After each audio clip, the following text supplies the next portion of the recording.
রাধে রাধে, কেমন আছো সবাই? আশা করি ভালো আছো, আমিও ভালো আছি। তো সকালবেলা একটু ম্যাগি রান্না করছিলাম, আর রান্নার সময় তোমার দাদাভাই আমাকে যা একটা বকা দিল, কারণ এই ম্যাগি জিনিসটা আমার ছেলেকে খাওয়াতে চায় না, আর আমিও কখনোই খাওয়াই না। আমি অনেক দিন বাদে বাদে একটু ম্যাগি বানাই, তার জন্য তোমার দাদাভাই রেগে গেছে আমি কেন ছেলেকে ম্যাগি বানিয়ে দিচ্ছি।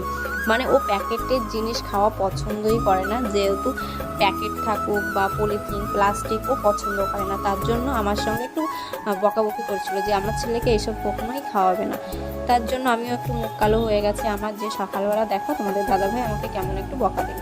তো যাই হোক, বাদ দাও, ভালোর জন্য বলেছে, আমার ওতে কোনো খারাপ মনে হয়নি, একটু কষ্ট লেগেছে এই যা।